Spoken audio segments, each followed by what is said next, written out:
स्वागत है आपका। आज बात करते हैं राहु और केतु क्यों हैं खलनायक ग्रह। वैसे तो ज्योतिष पूरी तरह से अंतरिक्ष विज्ञान पर आधारित विषय है, किंतु फिर भी समय के साथ साथ इसमें कई भ्रांतियां भी शामिल हो गई हैं। जिस प्रकार हमारे सौर परिवार के बहुत ही महत्वपूर्ण ग्रह शनि की एक खलनायक के रूप में एकदम नकारात्मक छवि प्रस्तुत की गई है, बिल्कुल उसी तरह से राहु केतु को भी खलनायक यानी कि बुरी छवि वाले नकारात्मक ग्रह के रूप में प्रचारित किया गया है। क्या वाकई शनि के साथ ही राहु और केतु भी इंसानों की दुनिया और जिंदगी पर कोई बुरा असर डालते हैं? क्या सिर्फ पुरानी पौराणिक दंत कथाओं के आधार पर ही शनि और राहु केतु की नकारात्मक छवि बना दी गई है? जब जहन में उठने वाले ऐसे प्रश्नों का हल खोजने के लिए अंतरिक्ष विज्ञान और ज्योतिष की प्रामाणिक पुस्तकों का सहारा लेते हैं तो कुछ इस तरह के रोचक तथ्य सामने आते हैं। दुनिया की सबसे पुरानी, कीमती और रहस्यमयी वैज्ञानिक पुस्तक ऋग्वेद में राहु को स्वभानु के नाम से बताया गया है, क्योंकि राहु केतु सूर्य और चंद्रमा के प्रकाश को धरती पर पहुंचने से रोकते हैं। शायद इसलिए इन्हें खलनायक के रूप में प्रचारित किया गया है। केतु का वर्णन अथर्ववेद में विस्तार से मिलता है। ज्योतिष विज्ञान में अपने सौर मंडल के 7 ग्रहों के बाद 8वें ग्रह के रूप में राहु तथा 9वें ग्रह के रूप में केतु का वर्णन किया गया है। ये एक वैज्ञानिक तथ्य है कि धरती और धरती पर बसने वाले इंसानों के साथ ही अन्य जीव जंतुओं की जिंदगी पूरी तरह से सूर्य के प्रकाश पर निर्भर है, जबकि राहु और केतु जब सूर्य की जीवनदायी किरणों को पृथ्वी पर आने से रोकते हैं, इसलिए इन दोनों ग्रहों को शनि के समान ही नकारात्मक या बुरी छवि वाला ग्रह बताया गया है। आइए जानते हैं राहु कैसे बनाता है मशहूर। राहु को सभी क्रूर ग्रह समझते हैं। राहु का नाम आते ही घबरा जाते हैं या राहु की महादशा लगने पर मानते हैं सब कुछ समाप्त हो गया, परंतु हकीकत कुछ और है। राहु और उसकी महादशा हर समय नुकसानदायक नहीं होती। हमारे ही देश के कई लोग राहु की महादशा में नामचीन हुए। राहु रंग को भी राजा बनाने की क्षमता रखता है। राहु की महादशा में विदेश जाने से बड़ा लाभ होता है। यहाँ विदेश का मतलब वर्तमान निवास से दूर जाकर कार्य करने से सफलता मिलती है।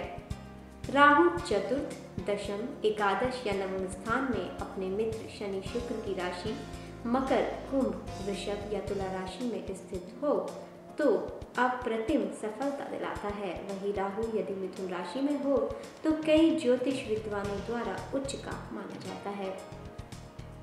राहु एक छाया ग्रह है। यह किसी भी राशि का स्वामी नहीं है, परंतु ये जिसके अनुकूल हो जाता है उसे आसमान की ऊंचाइयों पर ले जाता है। अटल बिहारी वाजपेयी, मनमोहन सिंह राहु की महादशा में ही प्रधानमंत्री बने। भारतीय क्रिकेट टीम के कप्तान महेंद्र सिंह धोनी भी राहु की महादशा में कप्तान बने तथा सफलता प्राप्ति के ऐसे अनेक उदाहरण हैं जिन्हें राहु ने राजा बनाया। राजनीतिज्ञों के लिए तो राहु का अनुकूल होना अत्यधिक फायदेमंद है। जिनको विदेश जाकर कार्य करने की इच्छा हो उनको भी राहु काफी मदद करता है। राहु की महादशा में जातक विदेश में बहुत सफल होता है। क्या करें राहु शांति के लिए? शनिवार के दिन अपना इस्तेमाल किया हुआ कंबल किसी गरीब को दान करें। काले कुत्ते को रोटी खिलाएं। अमावस्या को पीपल पर रात में 12 बजे दीपक जलाएं। शनिवार को उड़द के बड़े बनाकर खाएं। शिव जी पर जल धतूरा के बीज चढ़ाएं और सोमवार का व्रत करें। अगर आपको राहु की महादशा है और राहु आपकी पत्रिका में शुभ स्थिति में है तो आपको घबराने की आवश्यकता नहीं है। राहु की महादशा में आप वो सब कुछ पा सकते हैं जिसकी कभी आपने कल्पना न की हो। यदि राहु की महादशा में राहु का अंतर चल रहा हो और राहु शुभ स्थान पर हो तो जातक को राजयोग, आकस्मिक रूप से धन प्राप्ति, बड़े पद का लाभ प्राप्त होता है। पूजन पाठ में मन लगता है तथा दान धर्म में रुचि होती है। वह उस पद को भी पा लेता है जो उसने कभी सोचा भी न हो। राहु यदि अशुभ हो तो कष्ट झेलने पड़ते हैं। मन में भटकाव उत्पन्न होता है और घुटनों तथा अपच जैसे रोग होते हैं। क्या उपाय करें? शनिवार को अपना इस्तेमाल किया हुआ कंबल भिखारी को दान दें। गौमेध धारण करें। नीले वस्त्र ना पहने। शस्त्र का दान करें।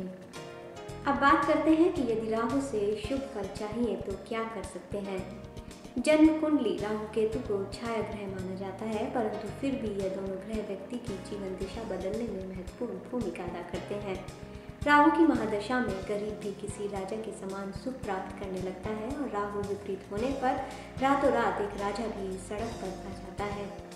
यदि आपकी कुंडली में राहु अशुभ है और उसकी वजह से आपके सारे काम बिगड़ जाते हैं तो आप ये उपाय कर सकते हैं। प्रति सोमवार भगवान शिव का जलाभिषेक या रुद्राभिषेक अवश्य करें। लोहे के बर्तन में खाना खाएं। गरीबों को कंबल, खाना, अनाज आदि उनकी ज़रूरत की वस्तुएं दान करें। राहु से संबंधित वस्तुएं दान में स्वीकार ना करें। सोमवार या शनिवार का उपवास रखें। शिवलिंग की नित्य नियम से पूजा करें। बिल्व पत्र, धतूरा आदि शिव को प्रिय वस्तुएं अर्पित करें। राहु को काला रंग अति प्रिय है। काले रंग से वह और अधिक सक्रिय हो जाता है, अतः अपने आसपास से काले रंग को पूर्णतः दूर कर दें। मछलियों को आटे की छोटी छोटी गोलियां बनाकर खिलाएं और अपने विश्वास पात्र ज्योतिषी से परामर्श लें।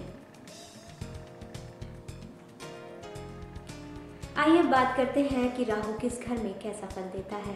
राहु एक छाया ग्रह है, परंतु जन्म पत्रिका में ये जिस भाव में स्थित होता है उस स्थान को बेहद प्रभावित करता है। खासकर जब राहु की महादशा हो, जातक पूर्णतः असमंजस की स्थिति में आ जाता है। वो अच्छे बुरे का विचार भी छोड़ देता है। जातक की रुचि विपरीत कार्यों में हो जाती है। आइए जानते हैं जिस घर में राहु का क्या फल होता है। प्रथम भाव विजयी, कृपण, वैरागी, गुस्सैल, कमजोर मस्तिष्क। द्वितीय भाव द्वेष रखने वाला, झूठा, कड़वा बोलने वाला, मक्कार, धनवान। तृतीय भाव ताकतवर, अक्लमंद, उद्यमी, विवेकशील। चतुर्थ भाव मातृद्रोही, सुखहीन, झगड़ने वाला। पंचम भाव पुत्र वाला, सुखी, धनवान, कम अक्ल का। षष्ठम भाव ताकतवर, धैर्यशाली, शत्रुविजयी, कर्मठ। सप्तम भाव अनेक विवाह, कपटी, व्यभिचारी, चतुर। आठवां भाव लंबी आयु परंतु कष्टकारी जीवन, गुप्त रोगी।